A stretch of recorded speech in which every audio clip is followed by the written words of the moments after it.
Salam əziz şagirdlər, hər birinizi xoş gördük. Bugün sizinlə Şahin İbrahimovun Respublika Fənn müsabiqəsinə hazırlıq kitabının 2-ci nəşrindən növbəti 11-ci sınağın izahını bölüşürəm.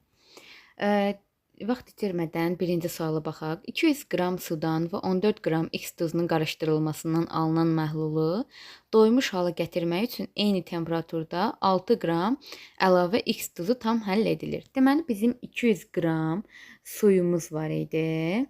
4 qram, üzr istəyirəm, 14 qram X duzumuz var idi. Və bu duzu doymuş hala gətirmək üçün əlavə olaraq 6 qram da duz əlavə etmişik. 6 qram X duzu. Və bildirilir ki, buna əsasən eyni temperaturda aşağıda verilmiş məhlullara neçə qram X duzu əlavə etmək lazımdır ki, doymuş məhlul alınsın. Deməli, uşaqlar, 14 üzərinə gəlsin 6, 20 qram X maddəsi. Doymuş məhlulumuzda 200 qram suya 20 qram duz uyğun gedir. Biz də indi təzədən burada yazıram. Doymuş məhlulda 200 qram suya 20 qram X maddəsi həll olunur. 20 qram X maddəsi həll olunur. İndi cavab variantlarına diqqət edirək. Əgər 200 qram suda 20 qram maddə həll olunursa, bəs bizə qabda neçə qram verib? 50 qram su ilk qabda. 50 qram suda X. X bərabərdir 5 qram su həll olunmalıdır ki, doymuş məhlul alınsın. Çünki 200-ə 20-dir. 50-yə də 5 olmalıdır. Bizə 3 qram X maddəsi verib birinci qabda. Neçə qramımız lazımdır? 5 çıxılsın 3, 2 qramımız çatmır. Deməli, 2 qram X maddəsi əlavə olunmalıdır birinci qaba. Növbəti keçək ikinci qaba. Biz dedik ki, şərt bizə deyir ki, 200 qram suya 20 qram X həll olunanda doymuş məhlul əmələ gəlir. Bizim suyumuz 150 qramdır. 150 qram suya X. Buradan X-i müəyyən edək. X bərabərdir 150 vurulsun 20 bölünsün 200 1 10 bərabərdir 15-ə. Bizə 15 qram duz lazımdır. Lakin qabda, ikinci qabımızda 10 qram X duzu var. 15 çıxılsın 10, bizim 5 qram duzumuz çatışmır. Deməli, 5 qram duz əlavə olunmalıdır. Düzgün cavab variantı Y variantı. Birinci qaba 2 qram, ikinci qaba 5 qram duz əlavə olunmalıdır ki, doymuş məhlul əmələ gəlsin. Keçək növbəti ikinci sualımıza. İkinci sualda bizə qrafik verilmişdir. Proton və neytronun asılılığı, proton və neytron. Deməli, sual sadə sualdır. Sadəcə maraqlı bir model şəklində təqdim olunub. Bizə bildirilir ki, birinci, ikinci, üçüncü hissələr var və bu hissələrdə qrafika əsasən birinci bölməyə izotop atomları uyğun getməlidir, ikinci bölməyə izobar, üçüncüyə izoton. İzotop proton sayı eyni, izobar kütlə ədədi eyni, izoton isə neytron sayı eyni olan atom növüdür. Diqqətlə baxaq, qrafikdə görürük ki, bu hissə protonu bildirir də, düzdür? Diqqətlə baxın, proton sayı hansılar eyni xətt üzərindədir? R-lə Y-ə baxın, R və Y. Məsələn, desək ki, proton 11-dir. Düzdür? R-in də Y-in də proton sayı eynidir. Deməli, R və Y izotopdular. İzotopdursa neçənci bölməyə aid olmalıdır? İzotop birinci bölməyə. Birinci bölməyə R, Y olan C variantı düzgündür. Bir də A. Baxaq ki, Y və X-ə diqqət etirin. Y və X bu şəkildədir. Y-in neytron sayı, məsələn, neytron sayıları 12-dir. Y və X-in neytron sayıları nədir? Bərabərdir. Y-in və X-in. Deməli, Y və X izotondur. İzotondursa, üçüncü bölməyə aid olar. Y və X 3-ə aid olsun. Üçüncü bölmədə şəkildə harda təsvir olunub? Aşağı hissədə. Düzgün cavab variantı C variantıdır. Z və T də əlbəttə ki, izobardır. İzobardakı proton və neytron sayılarını toplayın. Məsələn, Z-ə baxın. Protonu 7, neytronu da 7. 7 üzərinə gəlsin 7, 14. T-nin də proton sayı 6, neytron sayı 8. 6 üzərinə gəlsin 8 bərabərdir 14-ə. Deməli, kütlə ədədləri eyni olduğu üçün bunlar da izobar, yəni izobar atomlardır. Növbəti keçək üçüncü sualın izahına. Üçüncü sual fərqli, maraqlı sualdır. Deməli, Şahin müəllim kimya yarışında qalib olan şagirdə rıfım kitabını hədiyyə edəcək. Hədiyyəni qazanmaq üçün lövhəyə asılmış kartı əldə etmək lazımdır. İlk öncə lövhəyə diqqət etirək. Lövhədə nə yazılıb? Dəmir xlor 3, dəmir 3 xlorid. Kartı əldə etmək üçün üzərində bir simvol varsa, şagirdlərin də üzərlərində simvol yazan kart, formul varsa, üzərində formul yazılan bir kart göstərmələri lazımdır. Şagirdlər lövhədə olan karta baxdıqdan sonra əvvəlcədən onlara verilmiş kartlardan uyğun olanı seçərək göstərdilər. Deməli, şagirdlərə həm element simvolları verib, həm birləşmələr verilib. Müəllim də deyir ki, lövhədə asdığım karta baxın, həmin karta uyğun olan kartı seçin də. Deməli, əgər lövhədə dəmir xlor 3 təsvir olunub, dəmir xlor 3 biz bilirik ki, birləşmə halındadır. Ona görə də düzgün cavab variantının əlində birləşmə olan kartlardan söhbət gedir. Və seçərək göstərdilər. Göstərilən kart üzərində uyğun olan və atom sayı daha çox olan kartı göstərən şagird qalib olacaq.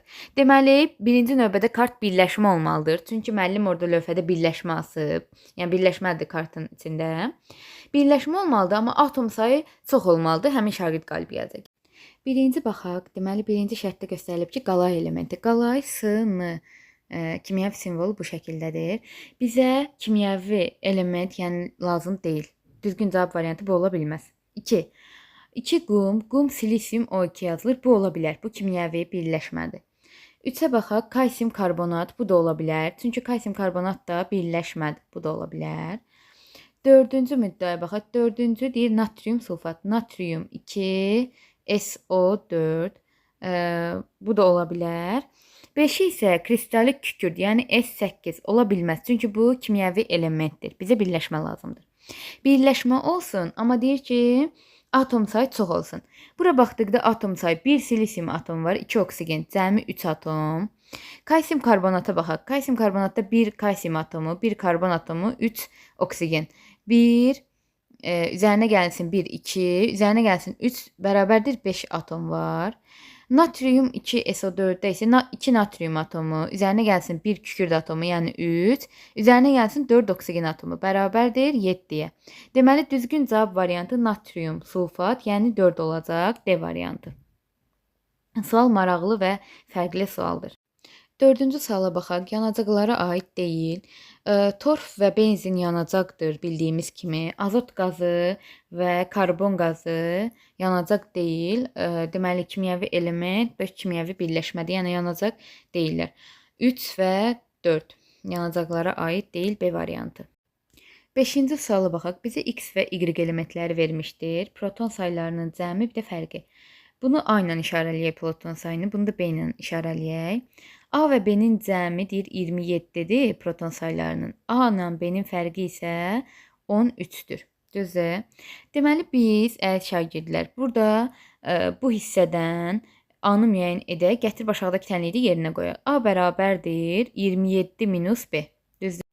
A bərabərdir 27 minus B. Aşağıda bu tənlikdə gətirib yerinə qoyaq. A çıxılsın B, yəni 27 minus B çıxılsın B bərabərdir 13-ə. Deməli, buradan BB 2 mənfi 2B bərabərdir 13 çıxılsın 27, yəni mənfi 14. Düzdür?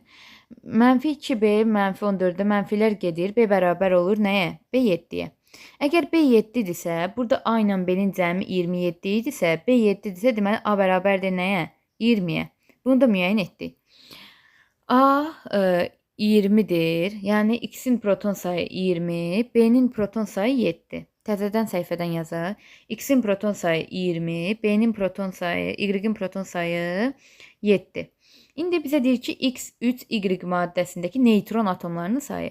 Proton da deyilənə görə neytrona bərabərdir. Əgər bərabərdirsə, elə proton sayı, neytron sayı X-də 20, Y-də 7-dir. Bərabərdir. X atomundan burada X-dən 3 atom var. 3 vurulsun, proton sayı 20, üzr istəyirəm, neytron sayı. Üzərinə gəlinsin. Y-dən burada 2 atom var. Neytron sayı 7. 2 vurulsun 7, 14. Bərabərdir 60 üzərinə gəlsin 14. Yəni 74. Düzgün cavab variantı B variantı. 6-cı suala baxaq. Eyni növ element atomlarından ibarət olan maddələri müəyyən edin. Birə baxaq. Azot qazı N2 yazılır. Karbon qazı bu 1-dir. İkinci maddə karbon qazı CO2 yazır. Azot qazı görürük ki, tərkibində 2 azot atomu var. Hər ikisi eyni atomdur. 2 azot atomu. Hər ikisi eynidir. Deməli, 6-cı sualda bir düzgün variantdır. CO2 karbon qazı 1 karbon 2 oksigen atomundan ibarətdir. Fərqli növ atomdur. Oksigen və karbon atomları var. 2 düzgün cavab olmaz. Sonra keçək 3-ə. Amonyak NH3. Azot və hidrogen atomu. 1 azot, 3 hidrogen atomu fərqli-fərqli növ atomlardır. Deməli 3 də düzgün cavab ola bilməz. Eyni növ atom deyil. 4 kristalik kükürt S8. 8 dənə kükürt atomundan. Deməli eyni növ atomdur. 4 düzgün cavab ola bilər. 5-ə baxaq. Dəm qazı karbon O yazılır. Karbon və oksigen atomundan. Yenə eyni növ atom deyil, fərqli növ atomlardır. 6-cı bənd metan. Metan CH4 yazılır. Yenə də müxtəlif növ atomlardır. Karbon və hidrogen atomu. 4 hidrogen, 1 karbon atomu. 7-yə baxaq. Ağ fosfor. Ağ fosfor P4 yazılır. 4 fosfor atomu, yəni 4-ü də eynidir. Düzgün cavab variantı ola bilər. Ozondakı O3 yazılır. 3 oksigen atomu. 3 dənə eyni növlü atom. Deməli, düzgün cavab variantı eyni növlü atom 1, 1, 4, 7, 8. Düzgün cavab variantı A variantı. Keçək növbəti 7-ci sualın izahına. Hansı maddədən ağız boşluğundakı bakteriyaları öldürmək, diş əti qanaxmalarına qarşı istifadə etmək olar? Məişətdə istifadə olunan kimya birləşmələr dərsində var idi ki, hidrogen peroksiddən, yəni H2O2-dən diş əti qanaxmalarına qarşı eyni zamanda bakteriyaları öldürmə məqsədi ilə istifadə olunur. Deməli, düzgün cavab variantı D variantı. 8-ci sual. 8-ci sualda bizə qrafik verilmişdir. Həll olma qabiliyyəti və deməli temperatur. Həll olma qabiliyyətinin temperaturdan asılılığı verilib. Deməli, qrafiklərin biri bu şəkildə, biri isə bu şəkildədir. Yəni, temperatur artdıqca həll olması artan maddə, bir də temperatur artdıqca həll olması azalan maddə. Biz həm bərk, həm qaz halında olan maddələri seçə bilərik. Çünki qaz halında olan maddələrin həll olması temperaturla tərs mütənasibdir. Lakin bərklərin həll olması isə temperaturla düz mütənasibdir. Yəni, temperaturun artması bərk halda olan maddələrin həll olmasını artırır. Temperaturun azalması isə bərk halda olan maddələrin həll olmasını azaldır. Qazlarda isə əksinədir. Temperaturun artması qazların həll olmasını azaldır. Temperaturun azalması qazların həll olmasını artırır. Deməli, A variantına diqqət etirsək, bərk maddədir, kalium nitrat. Deməli, bu qrafikə uyğun gedir. Temperatur artarsa həll olması artır. B variantına diqqət edirək, qaz halında olan maddədir, amonyak. Temperatur artarsa həll olma azalır. Bu qrafikə uyğun gedir. C variantına diqqət edirək, H-xlor qaz halındadır. Temperatur artdıqca həll olması azalır, tərs mütənasibdir. Düzgün cavab variantı D variantıdır. Niyə? Çünki kalsium karbonat, əvvəlki videolarda da demişik, çöküntüdür. Çöküntü ümumiyyətlə suda həll olmur. Yəni, temperaturun artırılması və yaxud da təzyiqin artırılması onun həll olmasına heç bir təsir etməyəcək. Çünki suda ümumiyyətlə həll olmayan maddədir. Düzgün cavab variantı D variantı. Keçək 9-cu sualın izahına. 9-cu sualda bizə katyon verilmişdir və proton sayı 24, elektron sayını müəyyən edin. İyonun yükü bərabərdir, proton çıxılsın elektron düsturuna əsasən yük 2-dir, proton 24, çıxılsın elektron. Elektron bərabərdir 24 çıxılsın 2, yəni 22. Düzgün cavab variantı C variantı. 10-cu suala diqqət etirək. Bizə 3 atom vermişdir. Hidrogen atomu. Birinin, deməli, hidrogen protium izotopu, hidrogen deuterium izotopu və hidrogen tritium izotopu. Deməli, birinci müddə eyni element atomlardır. Bəli, doğrudur. Hər üçü hidrogen atomudur. 2. Birinci atomun kütlə ədədi daha böyükdür. Kütlə ədədi yanlışdır. Birinci atomun kütlə ədədi ən kiçikdir, 1-dir. İkincisində 2-dir, üçüncüsündə 3-dür. Ən böyüyü üçüncüsüdür. Çünki kütlə ədədi proton və neytronların cəminə bərabərdir. Üçüncü şəkildə baxsaq 1 proton, 2 neytron var. Cəmi 3. İkinci şəkildə baxsaq 1 proton, 1 neytron var. Cəmi 2. Üçüncü şəkildə ümumiyyətlə neytron yoxdur. Deməli, üçüncü, kimyəvi xassələri eynidir. Bəli, izotop atomlar, izotop nədir? Proton sayları eyni olan atom növü. Görürük ki, üçündə də proton eynidir. İzotopların mütləq yadınızda saxlayın. Kimyəvi xassələri eyni, lakin fiziki xassələri fərqlidir. 3 doğrudur, 4 yanlışdır. Kimyəvi xassələr, fiziki xassələr fərqlidir.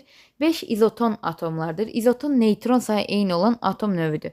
Hidrogenin birincisində hidrogenin neytronu yoxdur. Çünki kütlə ədədindən 1-dən biri çıxanda 0, 2-dən biri çıxanda 1, üçüncüsünün 2 neytronu var.